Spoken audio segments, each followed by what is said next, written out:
Sir, my name is Henry Kent Aragua and BSIT second year students 2C, and my address is Bugo Cagayan de Oro City, and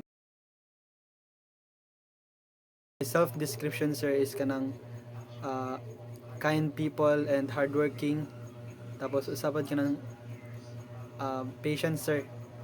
Tapos it talks about my hobby, sir, kanang akong hobby, sir, kanang mag-drawing.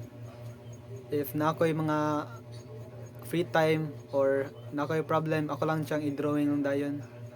Then my expectation of this subject, sir, kanang about sa accounting principles.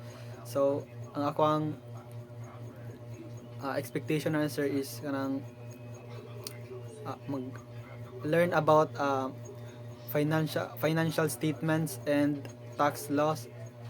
Maybe maaro siguro, sir, so interesting pud kayo ang subject, sir, tungod kay bag-or sa ako. So na-expect kog dahil kung matun-an ani or something maglisod ako, pero makaya ra siguro. Then question number 1, life where balance sheets. What is one strength you have as a student? So ang nasa ko, sir, as a student nga strength na ko, sir, is kanang disiplina. Nako disiplina sa akong kaugalingon. Tapos curiosity, tapos adaptability, sir. Unsay mga lesson siguro madali ra ako ma-adapt. Then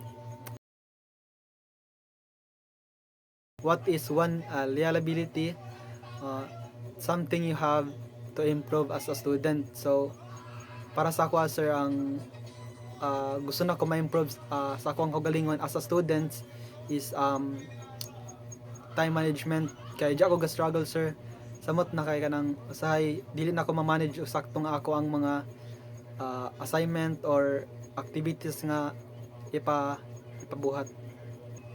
Inconsistent in study. So di pod ko, sir, nag-struggle, sir, kanang usahay dili ako study. So gusto na ko i-improve sa akong kaugalingon nga maginahinay ko og study para dili pod siguro maabot point sa point nga zero. So mo lang to, sir, akong